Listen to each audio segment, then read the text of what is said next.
नाज़रीन, इस वक्त मेरे साथ एक ऐसी फैमिली मौजूद है कि एक वक्त था जब ये फ़िश फार्म की मालकन थी, महारानियों की तरह रहती थी, घर बार अपना था, नवाबों जैसी ज़िंदगी थी। लेकिन जहाँ पर कोरोना ने बहुत सारे बड़े बड़े लोगों को डैमेज किया है, इस फैमिली को भी डैमेज किया है और आज ये फैमिली जो है किराए के घर पे रहने पर मजबूर है। आइए इनसे बात करते हैं, इनसे जानते हैं कि लाखों के कारोबार से ये ज़ीरो तक कैसे पहुँची हैं। अस्सलाम वालेकुम। वालेकुम अस्सलाम जी भाई। अच्छा, अभी मुझे ये बताइएगा सबसे पहले कि जैसे बता रहे कि आपका फ़िश फार्म था, महारानियों जैसी ज़िंदगी थी, आपकी घर पर अपना था, तो फिर ऐसा क्या हुआ कि वो सारा कुछ ख़त्म हो गया और आप यहाँ किराए के घर पे रहने को मजबूर हैं? जी भाई, जब कोरोना आया, कोरोना ने सब कुछ ख़त्म कर दिया। अपना कारोबार था तो नुकसान होते थे, ये लॉकडाउन की वजह से तो मछली भी सारी मर गई भाई, खुराक ना पहुंच सकी, सब नुकसान हो गया मेरे भाई। कोरोना के वो लॉकडाउन की वजह से बहुत इधर लॉकडाउन रहे हैं जी भाई। जब नुकसान होता गया तो इंसान वो पूरा करने के लिए फिर जाहिर पैसा लगाता है कि ये हमारा जो नुकसान हुआ वो बच जाए, लेकिन जो नुकसान हुआ वो नहीं बचा भाई। जो हमने कभी अपनी ज़िंदगी में ये सोचा भी नहीं था कि हमें मजबूर इतना होना पड़ेगा और मीडिया पे आना पड़ेगा। बस अपने घर भी सेल करना पड़ा और नुकसान हो गया, जो कारोबार था वो भी चला गया भाई, बहुत मुश्किल हो गई है।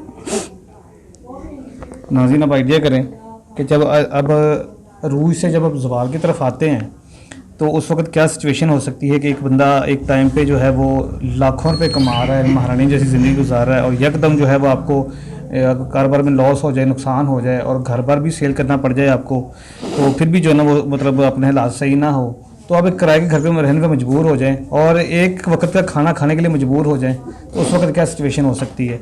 तो अभी किस तरह से हालात चल रहे हैं आपके, क्या मामला चल रहे हैं अभी?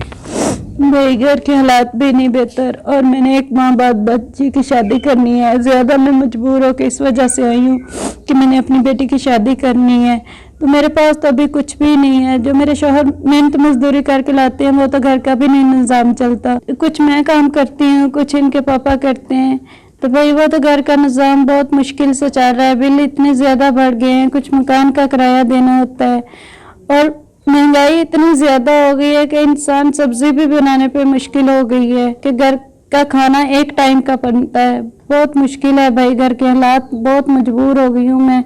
मेरे माशाल्लाह 7 बच्चे हैं, मेरी 4 बच्चियाँ हैं, 3 बच्चे हैं, ये जो 2 मेरे बच्चे, एक बच्ची ये वाली और एक मेरा बच्चा ना सुन सकते हैं ना बोल सकते हैं, ये गूंगे बहरे हैं। मैं चाहती हूँ इनको स्कूल पढ़ाऊँ, लेकिन मेरी इतनी अफोर्ड नहीं कर सकती कि मैं अपने बच्चों को स्कूल भी पढ़ा सकूँ। ये बताएं कि वो वक्त याद आता है जब आप मतलब घर में महारानी की तरह रहती थी, नौकर चाकर थे, आज खुद किसी के घर में काम करती हैं, क्या फीलिंग होती है? जी भाई, ये बहुत वक्त वो बहुत याद आता है भाई। घर में बैठ के कभी कभी मैं बहुत रोती हूँ।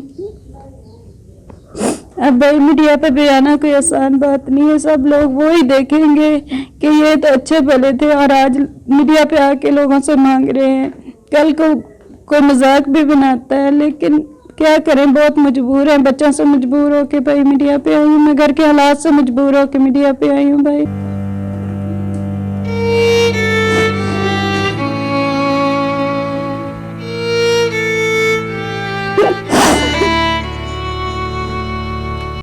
नाज़रीन, थोड़ा सा इमोशनल हो गई है, ज़ाहिर है जब इंसान अपना वक्त याद करता है। पंजाबी की कहावत है जिसमें वो क्या कहते हैं ना, वो चप्पिया ना खाता हुआ उन उंगलों ना स्वाद नहीं आता।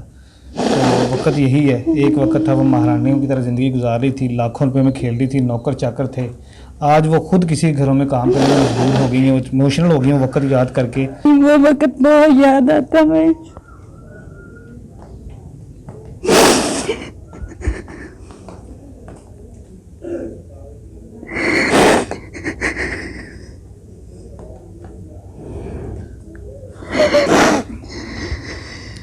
जो वो जज्बाती हो रहा हूँ मैं, मुझसे देखा नहीं जा रहा है और यकीन करें ये जो आंसू हैं, ये जितने भी रोना है ना, ये जेन्युइन है, ये तो बनावटी चीज़ नहीं है। जिन लोगों ने इस तरह के हालात देखे हैं, रूस से ज़वाल तक का सफ़र देखा है, वो इस फीलिंग को बड़ी अच्छी तरह समझ सकते हैं कि जब आपके पास लाखों रुपया हो, उसके बाद आपके पास 1 रुपया भी ना रहे और उसके बाद फिर आपको लोगों से मदद मांगनी पड़ जाए, लोगों के घरों में काम करना पड़ जाए, तो क्या हालात, तो क्या फीलिंग होती है उस वक़्त, ये मैं कहता हूँ कि बयान करना जो है ना नामुमकिन है। अच्छा मुझे बताइएगा कि अभी ज़िंदगी में कितनी बार ये टाइम आया है कि आपको बच्चों को भूखा सुलाना पड़ा है? जी भाई, बहुत दफ़ा ऐसे हालात आए हैं। एक दिन मेरे घर में बिल्कुल कुछ नहीं था, तो मैंने अपनी कज़न की तरफ अपने छोटे छोटे बच्चे भेज दिए कि जाके उनसे कहो कि आपको खाना खिला दो।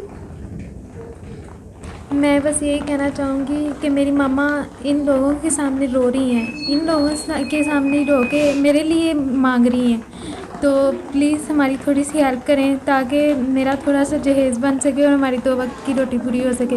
मुझे बहुत अजीब फ़ील हो रहा है कि हम मीडिया पर आए, हमने कभी सोचा भी नहीं था कि हम मीडिया पर आएंगे, लेकिन हमारे हालात ही बहुत ख़राब हो गए। हम क्या करें? मेरे पापा मजदूरी करते हैं, 12 घंटे रिक्शा चलाते हैं, लेकिन 700-800 रुपया लेके आते हैं, वो हमारा गुजारा नहीं होता। 500 रुपये किलो तो घी हो गया है, तो खाना कैसे बने, 2 वक्त की कैसे रोटी बने? हमने अभी सुबह पानी के साथ रोटी खाई है, हम कैसे बताएं? हम बहुत मुश्किल से गुजारा हो रहा है।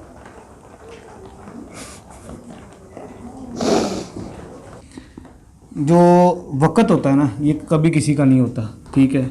कल आपके ऊपर रूज था, आज जवाल है। अल्लाह पाक हो सकता है कल को आपके हालात फिर दोबारा से चेंज कर दे, तब्दील हो जाए, फिर आप अपने उसी रूज पे चले जाएं। जब आपके ऊपर रूज था, कारोबार अच्छा था, उस वक़्त क्या सोचा था, बच्चे की शादी कैसे करूँगी? भाई तब कुछ ख्याल और थे, अब वैसे ख्याल नहीं है। वैसे ज़िंदगी नहीं रही तो वैसे ख्याल भी नहीं रहे मेरे भाई। वो ज़िंदगी और थी, ये ज़िंदगी और है। वो इज्जत की ज़िंदगी थी, ये जिल्लत की ज़िंदगी है। तब तो सोचा था कि बच्ची को अच्छा जहेज दूंगी, अच्छी शादी करूंगी, तब के ख्वाब और थे, लेकिन अब और चीज़ है भाई, ख्याल। अच्छा, अक्सर ये होता है कि जब इंसान के ऊपर बुरा वक़्त आता है तो जो मतलब यार दोस्त होते हैं, जो रिश्तेदार होते हैं, वो सारे साथ छोड़ जाते हैं। आपके साथ ऐसा हुआ कि अभी रिश्तेदार सारे आपके साथ हैं? नहीं भाई, जब कारोबार नहीं रहा था, रिश्तेदार तो तब भी छोड़ गए थे। और बहन भाई, जब माँ बाप फौत हो गया तो बहन भाई भी छोड़ गए। अब ना कोई रिश्तेदार नज़र आता है। इसके पापा का तो वैसे कोई नहीं है दुनिया में, वो अकेले ही है, ना उसका कोई बहन, ना भाई, ना माँ, ना बाप। तो मेरे जो बहन भाई थे वो हालात देख के छोड़ गए हैं। ये ना हो कि अच्छा सलूक करेंगे तो हमारे घर आ जाएं और खाना खिलाना पड़ जाए, इस वजह से वो पहले ही छोड़ गए हैं। मतलब क्या चाहती हैं आप? अब हमारे बहुत से नाज़रीन ये इस वीडियो को देख रहे हैं, ठीक है, मुखय्यर ज़रा भी इस वीडियो को देख रहे हैं, उनसे कोई रिक्वेस्ट करना चाहेंगी आप? जी भाई, मैं रिक्वेस्ट यही करना चाहती हूँ कि ना तो मेरा वो टाइम वापस आ सकता है, ना मैं लोगों को कहती हूँ कि वो ही हमारा कारोबार हो, वैसे ही हमारा घर हो, वैसे गाड़ी हो। मैं कुछ नहीं चाहती, मैं यही चाहती हूँ मेरे बच्चों को सिर्फ 2 वक्त की रोटी अच्छी खिला सकूँ और अपनी मैं बच्ची का फ़र्ज अदा कर सकूँ। मैं कुछ नहीं चाहती मेरे भाई। बेटी की शादी करने के लिए क्या ज़रूरत, किस चीज़ की ज़रूरत है आपको? पैसे चाहिए, क्या चाहिए? भाई मुझे पैसों की ज़रूरत नहीं, मैं सिर्फ यही चाहती हूँ कि मेरी बच्ची का जहेज बन जाए। बहन भाई जो मिलके मेरे एक एक चीज़ भी लेके देंगे तो मैं अपनी बच्ची का फ़र्ज अदा कर सकूँगी। तो मैं यही चाहती हूँ कि मेरी बच्ची के सामान बन जाए, जहेज दे सकूँ, वो कल को ताना ना सुने, उसके घर में जाके मसले मसाइल ना बने। क्योंकि देखते रहते हैं, पहले तो ससुराल वाले ले जाते हैं, लेकिन कल को वही मसले खड़े कर देते हैं कि जहेज नहीं, इस वजह से छोड़ दिया। तो मैं पहले ये चाहती हूँ कि ये कल को मेरी बच्ची का मसला ना बने। मुझे एक बात बताएं, स्टोरी आपने सुनी है, मैं इसे चाहता हूँ कि आप इनकी जो है ना वो जितनी ज़्यादा हो सके मदद करें। जैसे उन्होंने बताया कि मुझे पैसों का लालच नहीं है, ना मुझे पैसों की ज़रूरत है, मैंने एक बच्ची की शादी करनी है।